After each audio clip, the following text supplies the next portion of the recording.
throughout history. The men and women who lead us with new concepts, new ideas, help us all to move forward in thought toward brighter tomorrows. And now, Meetings with Remarkable People with your host, Jesse Sterling. Hi, I'm Jesse Sterling, and welcome to another episode of Meetings with Remarkable People. We are here in Vancouver, British Columbia, Canada, with a very esteemed guest this week. He's a spiritual teacher. His followers include everyone from Jim Carrey to Oprah Winfrey.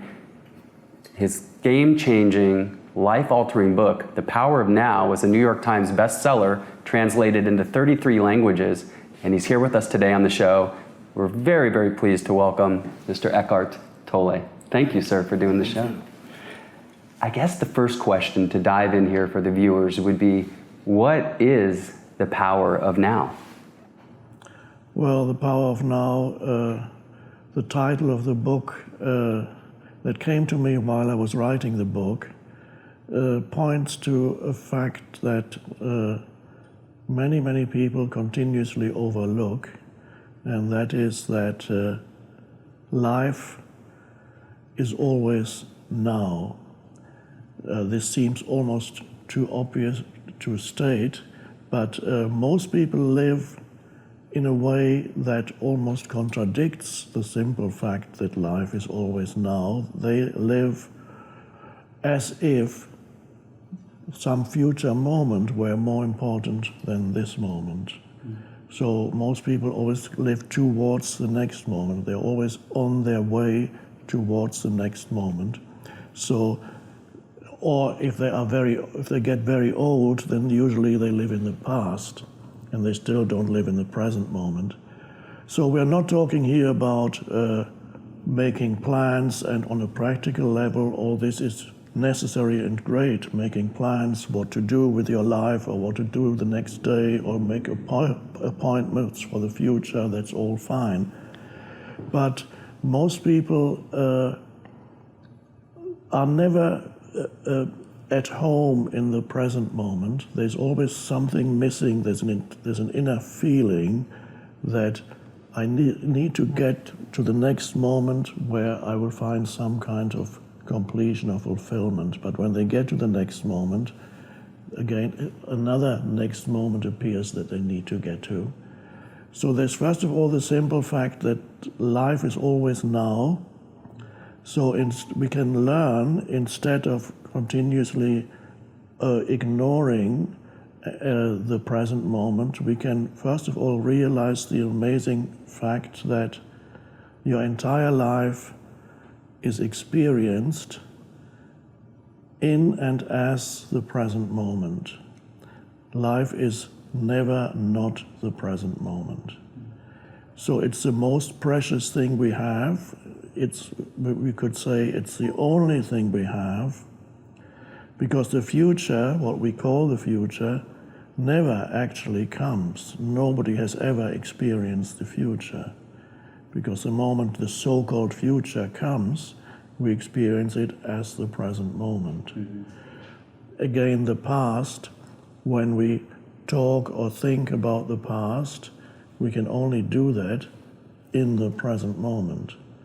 So even thinking about the past and thinking about future, it ultimately happens in the present moment.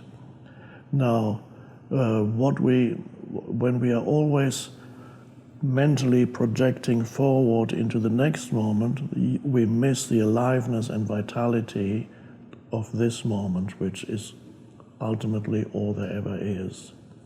I think it's an amazing realization that many, many people never actually get to a place where they are able to, except for brief moments, where they're able to come into a good relationship with the present moment. It's amazing. There are millions of people on the planet who live in an almost antagonistic relationship with the present moment.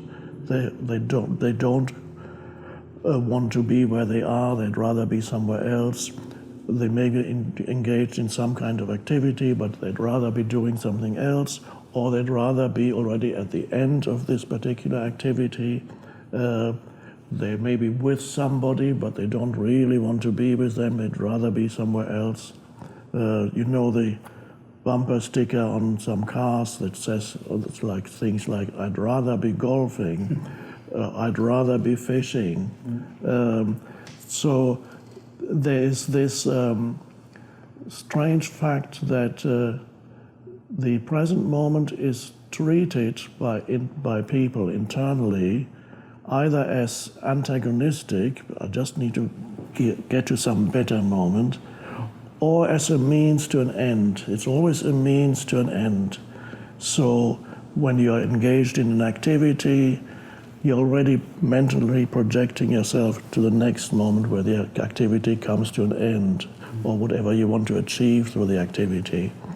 So it's like being on a journey and mentally projecting yourself to the destination and not realizing that the journey takes, let's say you're on a journey, it takes a week. Arriving at the destination is a one brief moment, and there you are.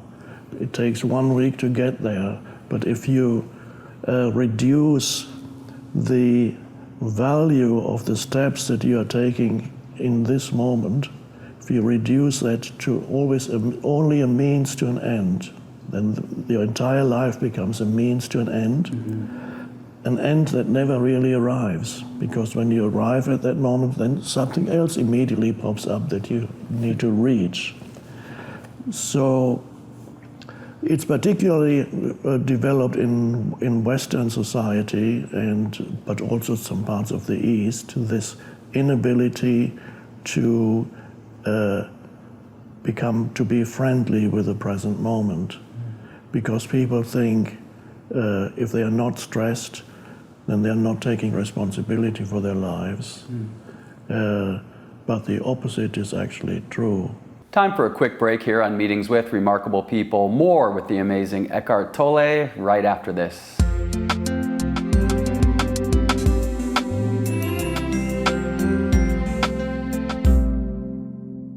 Welcome back to Meetings with Remarkable People. We're here in Vancouver, British Columbia, Canada, in conversation with Mr. Eckhart Tolle.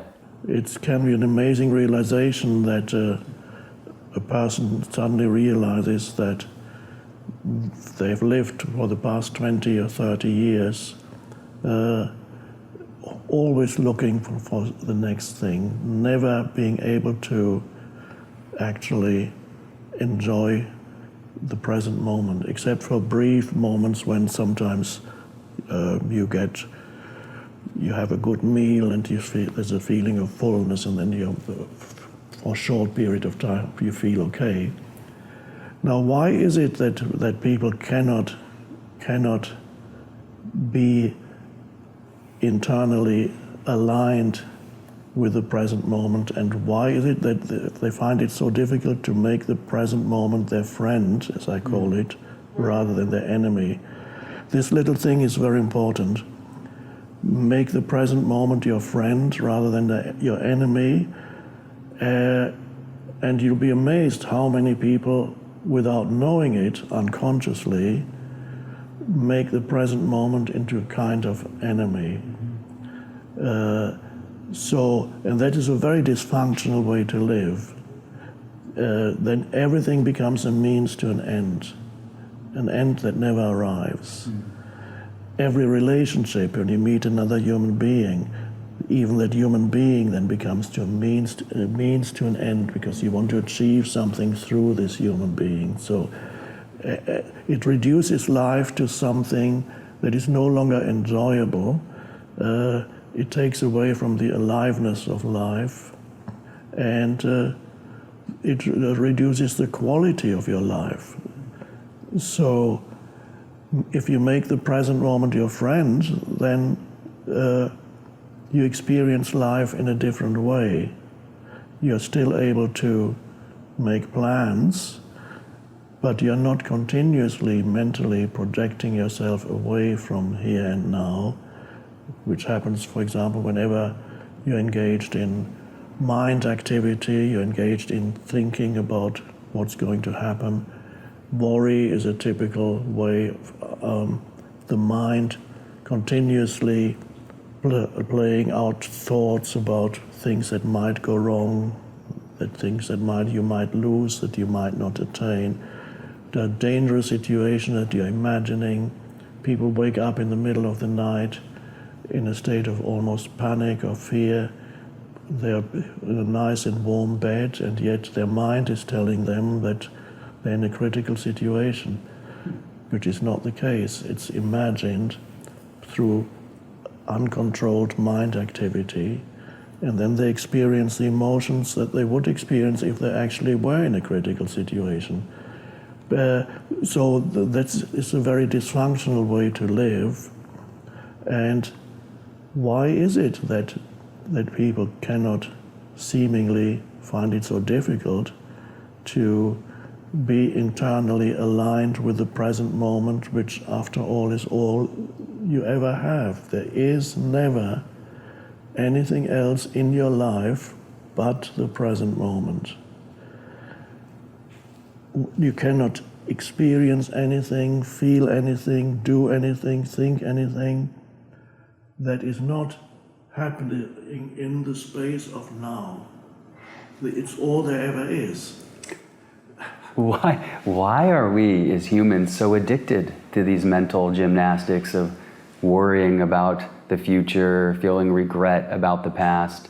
Is it just our nature, is how we were built, the neurons in our brain, or do we become addicted to thinking and worry? It's how the human mind has developed. The ability to think, of course, was a wonderful evolutionary achievement. It is associated, also it's linked to the development of language too. So gradually humans developed the ability to think, and it was a wonderful evolutionary advance. But over many millennia, the thinking activity began to take over, and so most human beings these days actually never stop thinking. So what they experience is what I call a voice in the head, which is the internal dialogue that most people experience throughout the day during their waking hours. There's this continuous inner dialogue taking place, monologue, dialogue, whatever you want to call it. There's a commentator in your mind that interprets immediately and judges situations and people and thinks. It spends much more time thinking about some other moment rather than this one, and usually it's the future.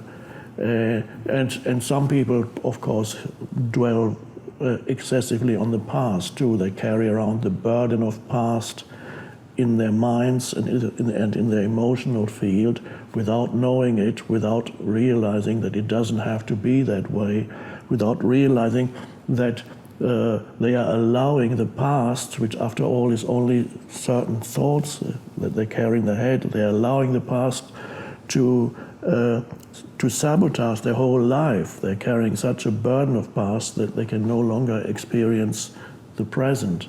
So you're either burdened by the past or you're burdened by the future. Now the question of why is very important. What is the ultimate cause of this? And that is what one could call overthinking. Thinking was a wonderful thing and still is a wonderful thing, but it has taken over human beings. It has proliferated to such an extent that now thinking has become almost a parasitical entity that lives in your head that won't leave you alone. Most people's sense of identity, most people's sense of who they are is bound up with their mind activity, with their thinking. So they derive their sense of self from certain stories that they're telling themselves in their mind. And that's to do with what happened in the past, what other people did to you, things you identify with, that these are thoughts, things that belong to me, these are my things, these are all thought formations. So people identify with the voice in the head, and the voice in the head becomes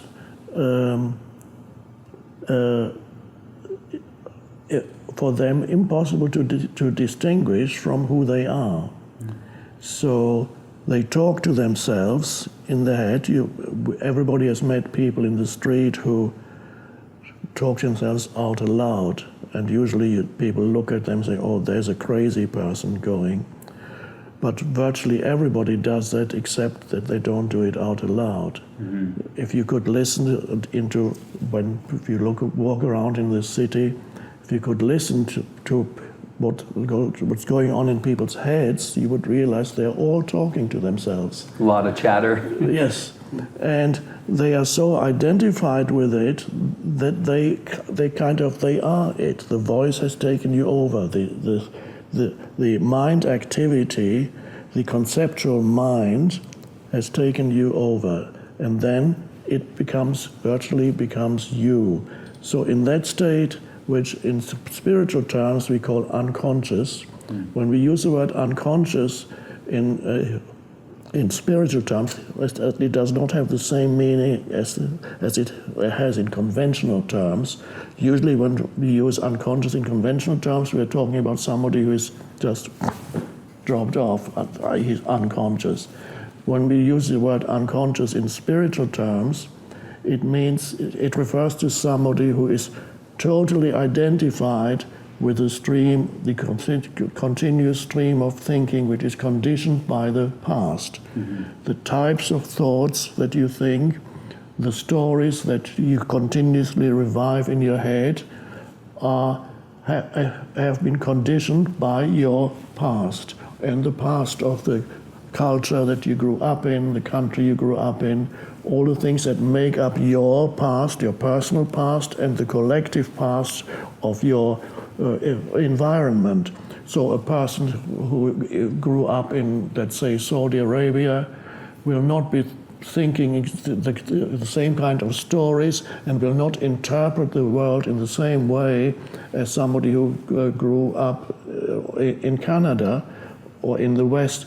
But what they have in common, they are both identified with the continuous stream of thinking. They may be different stories, there may be a different sense of identity, but in both cases they cannot separate themselves from the voice in the head. Time for another real quick pause here on Meetings with Remarkable People. More after this.